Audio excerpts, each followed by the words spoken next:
I'm Maryanne, I'm back again, and we're going to get a little bit into more of the details. You know, I talked a lot about morning, it was about shifting our mind, our thoughts, and to serve us more effectively, to be more authentic, to attract more to us. And I'm going to teach you very specifically, now we're going to get into the specific strategies, like how do I do that, what does that look like? And, okay, so, and I'm going to go through just about 3 main tools that you can use to really start enrolling people and get them to do what you want. Before I get into that, as always, I have a promise. You will leave with actionable strategies that you can start implementing right now, today, to help you get people to say yes to what you want faster, more frequently, and with less follow-up.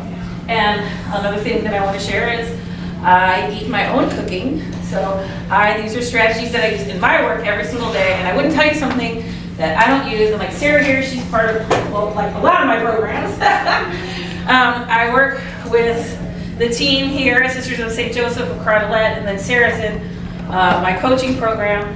And these are things that we use and work on every day. So just so you know, it's coming from a place of practice. So tell me, what's the problem? Who's not saying yes, and to what? Yeah. Joining committees. What? Joining committees. Okay. Hey, would you guys, Sarah, would you close the curtain? It's just there's the glare. It's it's coming to be, 3 o'clock. That sun's going to start coming right at me. Okay, so saying yes to committees so that we can't get somebody to join like this one, like the conference committee. Okay, all right. So everybody look out. You're going to be joining the committee by 3:50. Okay. See, that's why I'm here. Yeah. Kim's a plant. Okay, perfect. What else? What else do we want to get people to say yes to? Yeah, we're talking about the problem. Like, what do we want? Why are you here? What do you want to learn? What do you want to get? What do you want people to say yes to? What's frustrating you? Yes to organizational changes, structural changes in an organization. So, you want to make changes inside your organization? Not CWR, by the way, sorry. Just want to clarify. Obviously, runs perfectly and flawlessly. Wouldn't change a thing. Inside your organization. Okay. All right. I might, if I have time, add a little bit of bonus content. Anybody else? Yeah. Yes to courageous conversations. Yes to not getting shut down by history. Yes to courageous conversations. Okay. Yeah. Okay. Been there, done that, didn't work. Okay. Well, that was that. Right. And so how do I move people along, right, into the, because that really is like an overall theme for, I felt like, when I was walking around listening to those tables. This is what I want you to have, which is courageous conversations for individuals. Just like this is an exact template with dialogue of how you enroll people into a conversation. I am going to go over the framework of this conversation, but this is a template that you can have, right? Okay, so here's what I know. What did I say? One thing for sure, 2 things for certain. Is people hate to be sold, but they love to buy. So the more I push, the more I pitch, the more I convince, the more I try to dominate, the more people won't do what I want them to do. But for some reason along the way, this is what we've been taught. We have to make our case. We have to tell everybody how wonderful we are. And when we do, they're like, oh, that sounds great. I want to join up. That's not how it happens. So if you remember, one thing is people hate to be sold, but they love to buy. And what does that mean to you? If I say people hate to be sold, but love to buy, what comes through for you for that? People don't want to feel manipulated. Sorry? People don't want to feel manipulated. Yep. What else? Anybody? I feel like it's their idea. Say what? I feel like it was their idea? Yes, absolutely. They want to feel like it was their idea. I worked for 16 years for 501 Creative, and I would work on, develop messages, marketing, and people say, oh, look at this tagline I developed. And I'm like, yes, you did. I developed the tagline that they loved. They had so much ownership. They're like, we did this. Like, yeah, you did. I didn't do it by myself. But you're like, yes, they had ownership. They bought into the process. Okay, anybody else? Like when you go to the car dealership and and the guy walks over and you're like, oh my God. Okay, how can I get out of this, blah, blah, blah. So your mind starts racing and how to navigate the situation because we don't want to be sold, we want to buy. We want to feel like we're in control. Yeah. That's what I was just going to say. When I buy, I'm in control, but when I'm sold to, I'm not. Yes. So, and of course, we know from this morning, we don't have certainty or control, but we feel like, right? Like, we feel like we're at least in command or leadership of the situation. You should come to buy a car with me, or I'll come help you, because all right. So we know that we don't sell, we don't pitch, we don't convince, we don't push, we don't dominate. We don't do any of those things. So what do we do? Oh no! And a lot of times I see people, like I made beautiful things for many years. Case statements and brochures and leave behinds. And that work is great. And all those things have a purpose. But what happens is we tend to lead with those things. Hey, look at this brochure. Let me take it. And so we tend to use those things to try to convince people to care. And instead, we're going to use those tools as kind of a backup or a secondary. And let me show you what the primary is. So what I do specifically is I teach people the art of influence. So how to get people I have no authority over to do what I want them to do. How many have people in their life they have no authority over and you need them to do something? Right? Join that committee. Right? Right? Say yes to an idea, say yes to a donation, say yes to a sponsorship, whatever it is. So once you learn these skills, you can easily ask for and receive what you want and need, which allows you, like I say, thrive in any circumstance. Remember this morning, like that's sovereignty, right? I lead, I decide, I choose, I set the path. All right, and so mastering the art of influence means I can get somebody to enroll in my vision. There's one specific thing that's very important, and that specific thing is, in influence, it benefits both of us. So I'm offering you something, enrolling something that I believe is a good thing for you. Because somebody asked me, what's the difference between manipulation and influence? Manipulation is it's a good deal for me, but it's not a good deal for you. Right? And I'm doing it in alignment with my truest and highest beliefs. So I'm not going to enroll you in something that I know is not right for you. Because I'm going to do it with my truest and highest beliefs. All right, so, and here, I'll say this is what happened.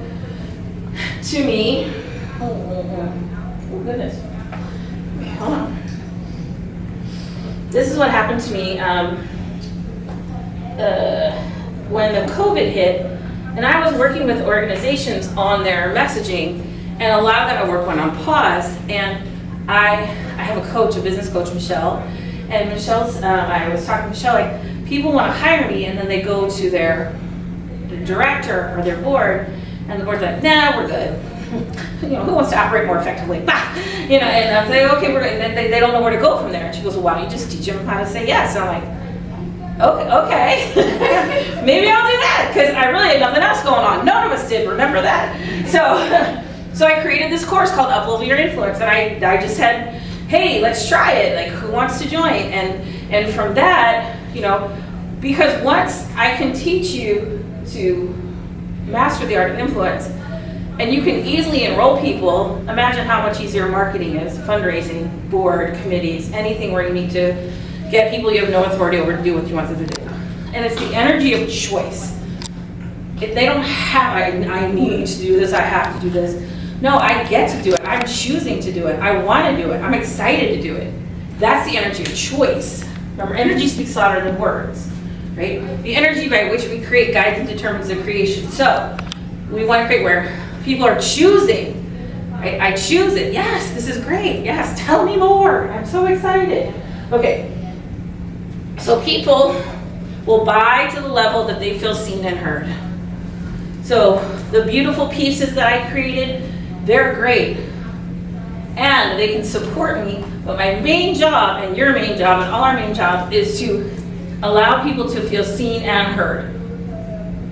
Right? So that's my job. Because once people feel seen and heard, they relax. And when they relax, they trust you. And when they trust you, they're open to what you have to say. When you push or pitch or try to sell, we get defensive. And it's all bodily, it's all biochemical. If I'm trying to get you to do something and you don't want to do it, now you're defensive, right? Now you're shutting down. And you're like, when we go into, free fight or flight, when we go into the instinct brain, when you can feel it in your body, I've lost you. Because what happens is the flood of hormones and chemicals that rush through your body to try to stave off what is perceived danger, right? A guy walking across the parking lot to sell you a car, or somebody asking you to join a committee, right? The perceived danger, you will shut down. And then now you have no space for rational thought. New information cannot enter, which is why like 20 minutes after the argument, you think of the perfect quippy thing to say, right? Because your brain literally cannot process new information, okay? And so our only job is to help people feel seen, heard, and understood. And when they do, they relax. And when they relax, they're open to what we have to say. So I'm flipping the script on what we normally do, which is like, hey, thanks for meeting me. Let me tell you how awesome my nonprofit is, or how awesome this committee is, or whatever. We're going to flip that script. And instead, I want people to feel seen and heard. I can't meet your needs until I know what they are. So at the end of this, I'll put up a QR code if you want to meet with me. You can fill out a little form and get on my calendar. And I will model this process for you, okay? That's it. So I will model this process exactly for you and give you value on that call, because my job is to get you to feel seen and heard. Because once you do, and doesn't it feel so good when somebody gets you and like, oh my gosh, oh, yes, that's it, thank you so much, right? The worst thing we do is give advice. Advice is a conversation killer. Wisdom continues the conversation. So oh my God, I'm so sad. Oh, you know what I'm sad? You know what I like to do? I like to run. Okay, thanks. Oh my goodness, tell me what's going on. Why are you sad? Tell me more about that. Help me understand what's going on. Why is there sadness? That's a conversation. And you go, oh, right? When people feel seen and heard, you will see it in their body. They relax. Oh gosh. Okay. Before I get into the first thing, I want Sarah and Jenny, I would just love for you to share just a little bit. You knew I was going to do this, okay? About, using like the influence and allowing people to feel seen and heard, like the techniques that we use in order to move people the way that you want them to go. Go first.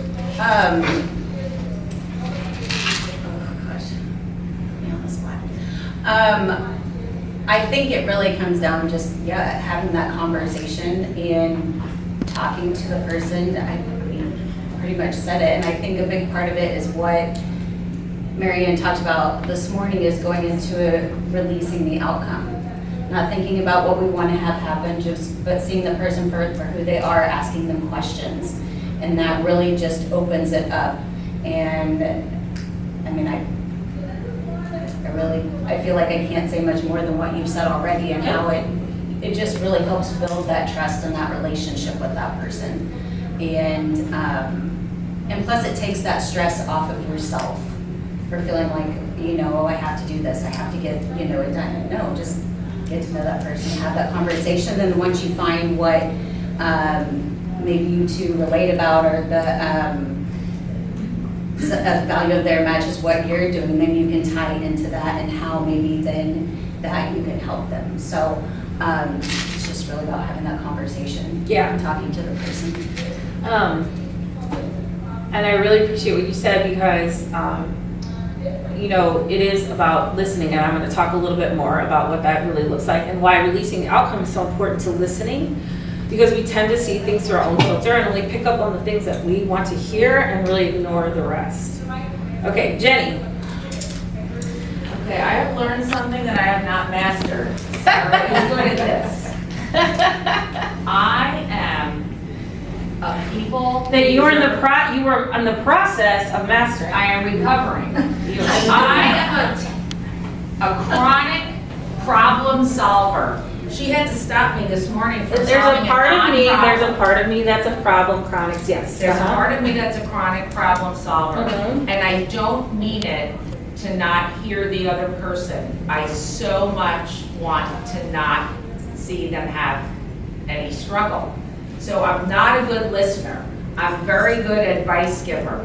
So I'm very conscious of what I am doing now, and I have to literally, it feels like an hour to me, but it's probably a second, that I have to just breathe and open my ears and let somebody tell me where they're at and what they need. And I said, you're solving problems I don't even have yet. that's right. So you're like, oh, we can do this, or it's not. Okay, and I'm going to, we're in the process of, we're going to work on the language a little bit. So I was helping her restate, because why that's like, I am this, I am chronic blah. And then that's your whole definition. And there's no space for anything, because remember, our thought shaper words are word shaper reality. So there's a part of me that loves to solve problems. Because when I say that, I am in the process, because then that allows another reality to emerge, right? If all I say is like, oh, I'm bad with money, then there's no part of that that can say, that's my identity. Okay, sometimes I'm not good with money. So now another story can emerge from there, that equanimity, right? That I talked about this morning. Here's the other thing that's really cool about this technique, is it doesn't matter what you say. We're all hung up on like, oh my God, when I train boards, I'm like, you can't screw this up, okay? Because it's not about what you say. You don't have to have the right answer. You don't have to no, that's not it. It's not about what you say. Oh, I have to have all the facts. And what if I don't understand the programs completely? Who cares? Because it's about how people feel seen and heard. And we're too consumed, we want to say the right thing. And the reason I focused so much this morning on energy and the energetic of showing up is because we write down exactly what we want to say. We don't calm ourselves and center ourselves, and you know what I mean? Ascend the throne. Come in with that highest self and centered and ready and present to connect with somebody. We don't think about that at all. We rush it. One of the things Jenny and I said, she's like, I get out of the car and I rush to the office. I said, and it starts off an energetic of rush. So you could just take a breath and calmly walk into that building and everything's still good, right? Just that whole focus on, because of whatever I put out, I'm getting back. It's like you're being chased by a dinosaur. And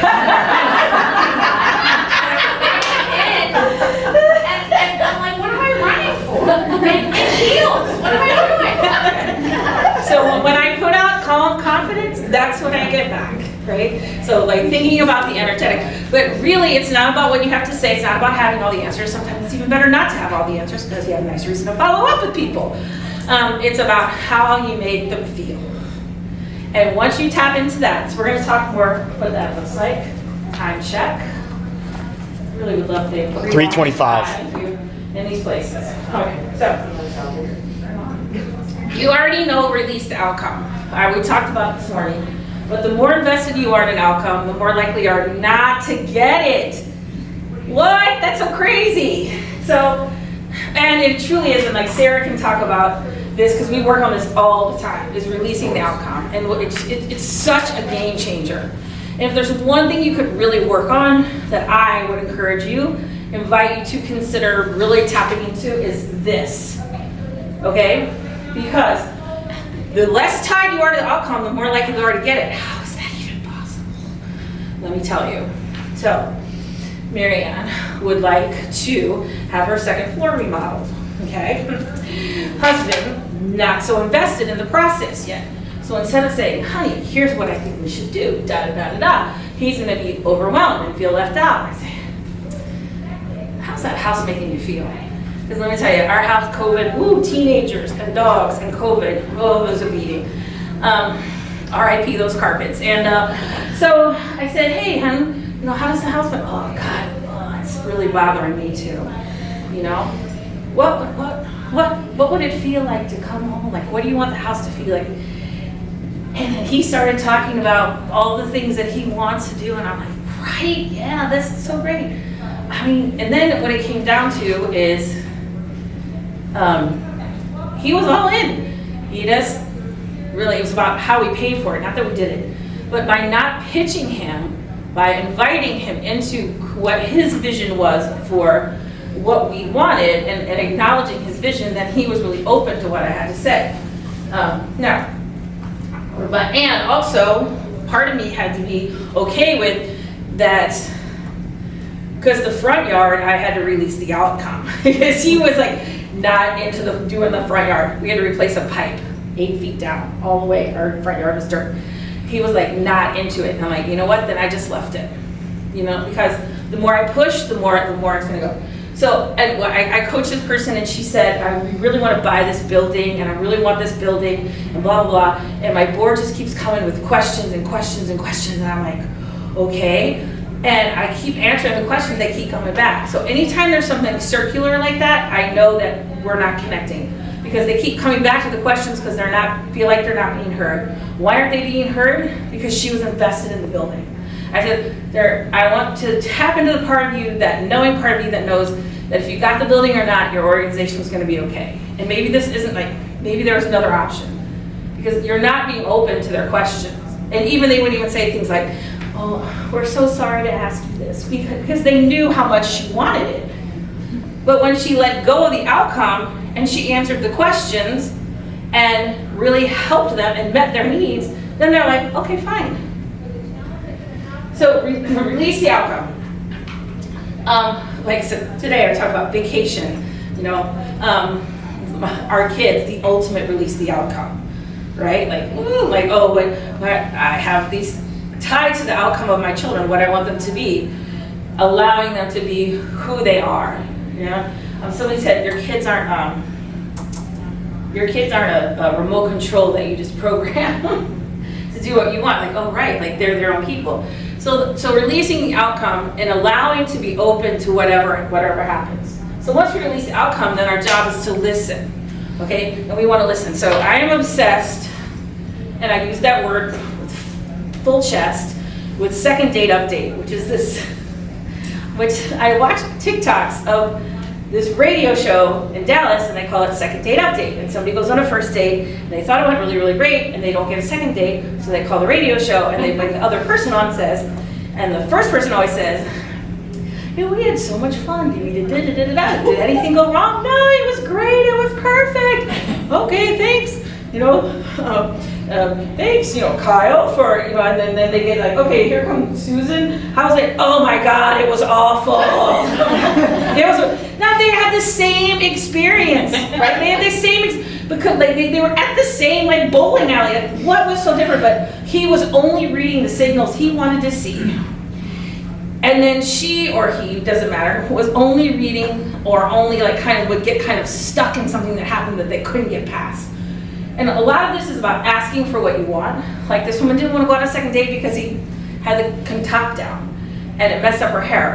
I would not be getting in that car and be like, oh no, we're putting that top up if I'm going anywhere with you. But and that's why she wouldn't go out on a second date. My favorite one is they went to putt-putt and they went for ice cream. And they're like, oh, that sounds like a lovely first date. He's like, yeah, it was really fun. And then they bring the woman on. And she goes, yeah, it was fun, but he didn't wear shoes. And she goes, his feet are really dirty. And then he got so offended that she called his feet dirty. But how could you not have dirty feet? Anyway, and so then the DJ says, how about this? Because if you agree to a second date, the radio station pays for it. He goes, how about if he agrees to wear shoes, we'll pay for your second date. The guy goes, whoa, whoa, whoa. I never said I'd wear shoes. And she's like, yeah, I'm good. So the reason is they're not listening. because they haven't released the outcome. They're attached to something that they want. So it's like this, right? So let's break it down. You have a meeting with somebody, hey, they're gonna join your committee or give you money. And there's all kind of, oh, I'm so excited, then nothing happens, right? Nothing happens. And it might be, I'm not saying it is, but it might be that you're this. You're only seeing what you wanted to see because you're tied to the outcome. So when we are tied to the outcome, it really impairs our listening because we're hearing what we want instead of what's going on. And we're not allowing people to feel seen and heard because we're trying to push them into a certain thing. So our job is to listen. So, and that could be as simple as, tell me what's going on, or tell me more about this, or help me understand. There's all kinds of cues and things to start this. And it's in that template. And then you listen, and you really listen to what they're saying, because people will tell you if you're willing to hear it, right? Like, I don't know what I should ask. They'll tell you. Listen. So once we're in the space of listening, then it's just a matter of keep digging and asking questions. Now, for Jenny and other people who are working on their chronic problem solving, sometimes that we want to solve a problem as soon as it comes up. I'll give you an example. Board president meeting with another board member. They had a retreat. Board president said to the board member, how was the retreat? The board member said, it was okay. I wish there was more time for connection. And the board president said, whoa, I gave you plenty of time for connection. Okay.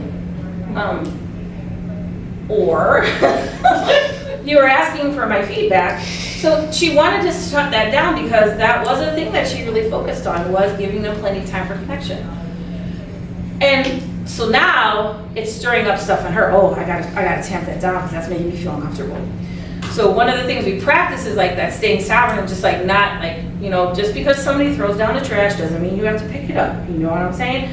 So they can have that opinion, say, oh, tell me more about that. What would connection look like? What was more connection? Because I really wanted to do connection. Obviously, maybe there's space for more. Tell me what that looks like. And so I'm just digging. I don't have to fix anything, solve anything, make anything better. The way that you make it better is by helping people feel seen, heard, and understood. It's like a magic elixir. It just makes stuff go away. This is my job in my old company. We didn't get a lot wrong, but when we did, I was ready to go talk to them because I would help them feel seen, heard, and understood, help them understand the problem.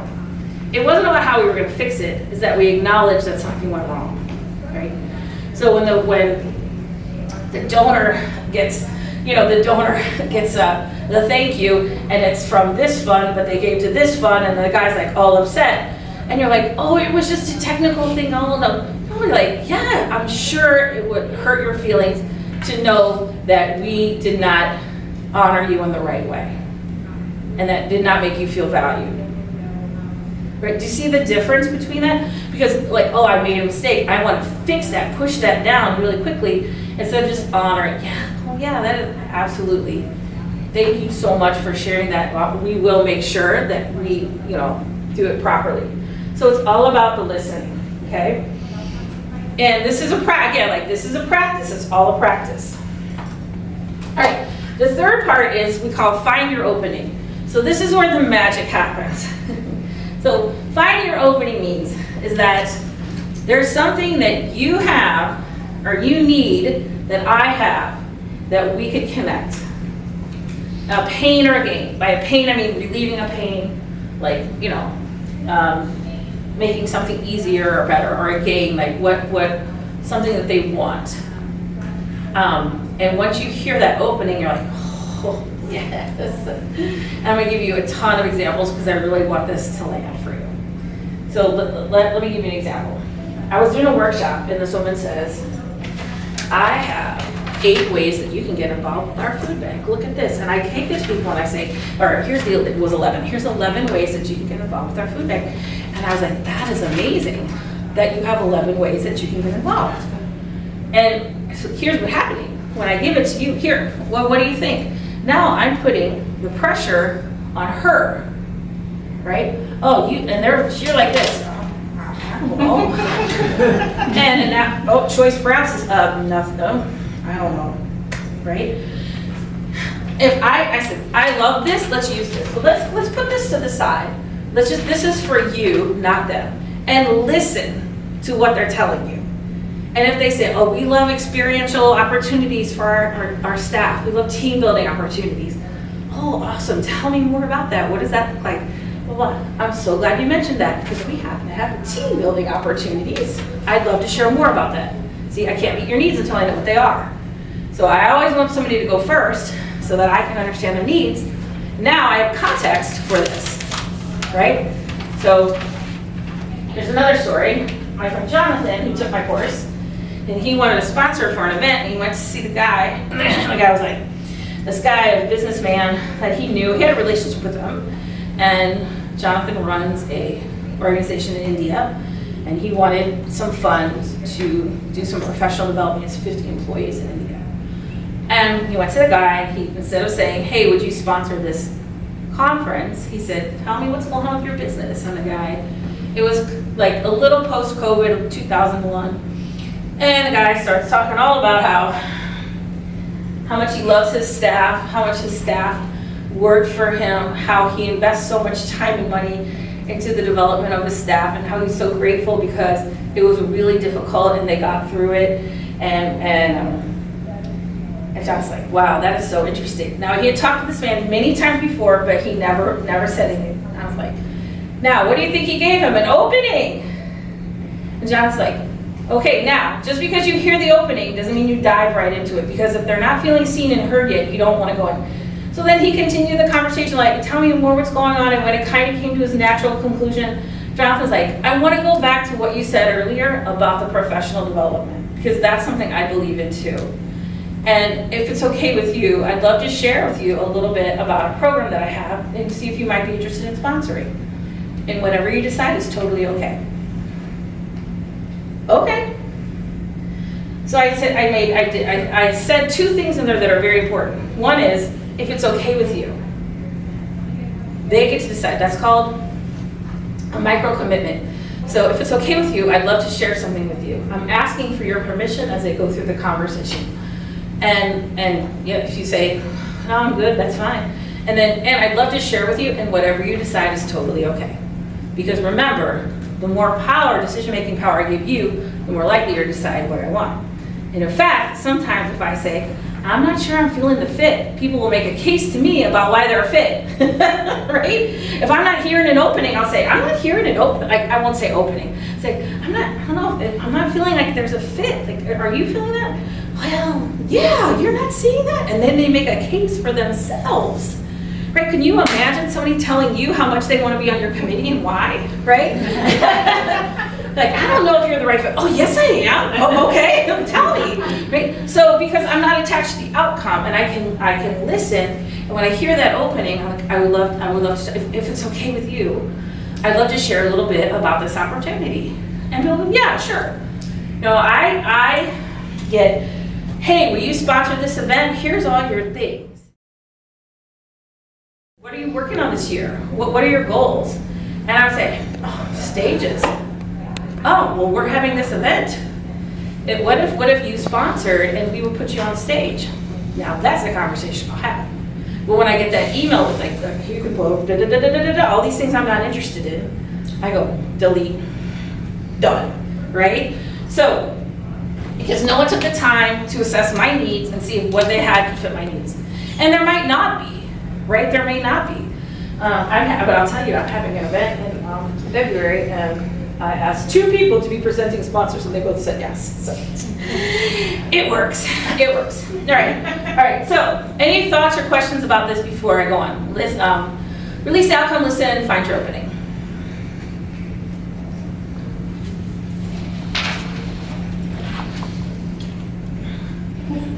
Are you guys like kind of tapped out here?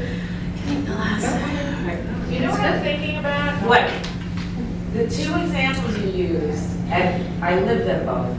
The thing about, here's the committees we have, what do you like, right? Because we're thinking that's what we have, do you see yourself in these? Or sponsorship levels, where you put your logo on, you know. It's pitching, you're Card. pitching. And so if we ask them, I can see more with the committees, what do you like to do? Or what excites you? What interests you in our organization? And then you make up a committee. I don't know, maybe you do that. But like with your sponsorship levels, I know people worry about equity, right? They're afraid that somebody got something, why didn't I get that, blah, blah, blah. And I think everybody likes it nice and clean, right? So that's an example. So if you're saying we blow away sponsorship levels at our events, right? We blow Right. them out of the water. It's like you just release the outcome and see what people want and just go Well, with it. I think there's a balance here. Yeah. You can have your list of assets and things that you can provide people, Yeah. but and then you talk to them and then you take that and you package it, right? And then you can monitor for equity as you go. But why would you and I buy the same exact thing, right? Like it makes it super transactional. I don't want to get too much into sponsorships, but you're turning something into something that's transactional. You give me this, you get this. That's not how I want people to feel, Yeah. right? So now there is a transactional aspect to it, no doubt. And also, if like, let's say somebody said, oh, I want to, like an event, I want to network, I want to meet people. Oh, how about we do a VIP reception? You can sponsor it. Okay, sure. Now they're in. Like on a committee, maybe it's what are your goals? Like, what are you working on? What are your goals? Where are you going? I would love to do some more leadership work or da-da-da. Or, I don't know, I'm making this up, but I want to get more into events. Oh, okay. I don't know, but now, like, oh, really? Because we have, or I want to, do more marketing. I want to transition into marketing. I'm not sure how to do it. Well, we do this. Why don't you join the marketing committee and like you can build a portfolio and actually, and then connect with people and showcase your marketing to the whole community. Oh, yeah, okay. See, because when you're coming like, please be on my committee, right? Oh, and right. But when I understand your needs, and then I can say, well, this may be a fit, and if not, that's totally okay. I asked one of my best friends for a $2,000 sponsorship yesterday, and I had to be okay before I asked him, because he runs a company and they do the ERC, Employment Retention Credit, right? He helps nonprofits get that, and I thought, okay, we could have Michael be a sponsor, but Michael is my best friend, my ride or die, my best friend, the whole world Gym's partner. So I had to be okay if Michael said no, right? I had to release the outcome. If it's great, it's great. If not, that's okay too. I'm gonna love Michael anyway, because if I wasn't that, I can't ask him. Okay, so I want to just share this with you because this is, I think, the biggest game changer in getting people to say yes faster and more frequently and less follow-up. How many times do you feel like people go, well, let me get back to you, right? Like you have all these planes circling the airport and you can't get them to land, right? That's that, and does this resonate? Why don't you send something over and I'll get back to you? Or can you send me something in writing and I'll take a look? Or they say, yeah, let me think about it and get back to you. Or why don't you send me something and I'll take a look? They're not doing that. Let me think. They're not thinking about it. They're not reading it. They're trying to say no. But they don't want to say no because it's going to make them feel bad. Now, now that you know how to do this, you're going to give people permission to say no from the beginning. If this isn't for you, that's no problem. Let's just see what happens, right? And if they say, yeah, it's really not for me, perfect, thank you. Because your job is really to get to know as fast as possible. And as much as it stings, like I got a couple, ooh, dang it, okay. But that wasn't for them. All right. Because then what happens is we develop what I call fantasy relationships. Because no one wants to say the truth. So they say, well, hit me up at the beginning of the year. Sure. And then you call back, well, why don't you talk to me after spring break? Sure. And then you're like, okay. And by the way, sure is a negative affirmative. It's either yes or no. And anytime somebody says sure, I said, is it a yes or no? Because a sure is like, I'm doing it, but I don't really want to do it. So that's one of the words that I don't use. And And when I use, like, when my son says, will you, drive me or pick me up from work or whatever, I say, sure. I said, no, it's a yes or no. I'm either committed and I'm gonna stop griping, or I say no, right? So, okay, so this is what we do.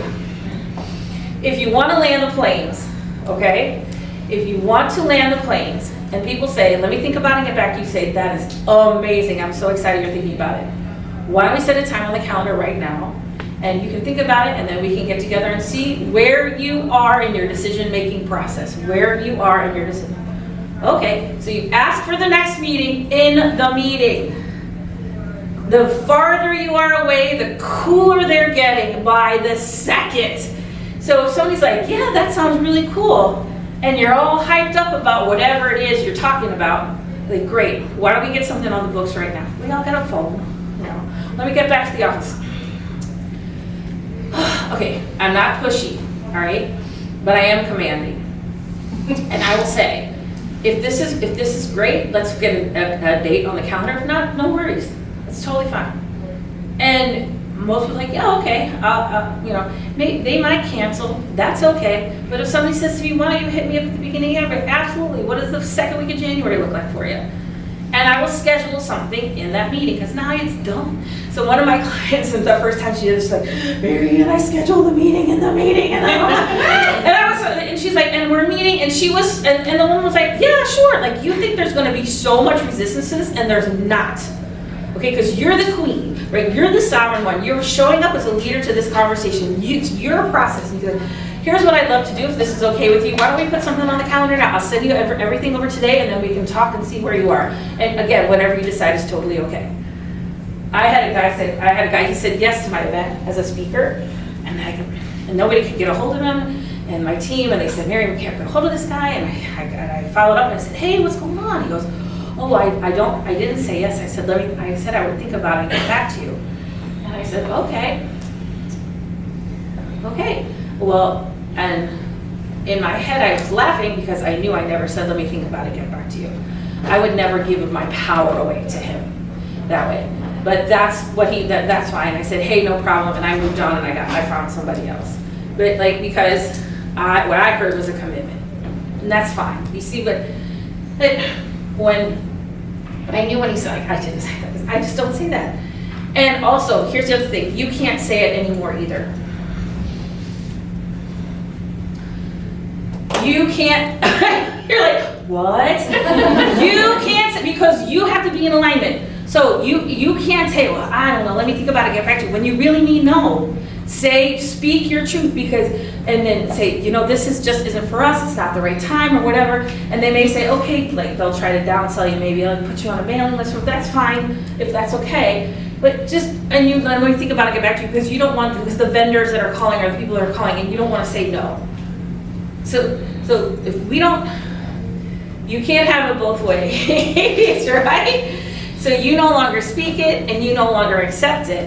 And I'm telling you, this is a pathway, right? Like, because I'm not spending my time chasing people, because I'm not giving my power away, right? And if there's a something, then we can keep talking. If not, no problem. Bless and release. Love you. So glad to know you. I'm glad we have the connection. And they will love you more for not trying to get them to do something. And that trust will continue, and they will be happy to refer other people if you weren't the person, right? Because they said, it wasn't for me, but because now they trust you because you're not making them do something that they don't want to do.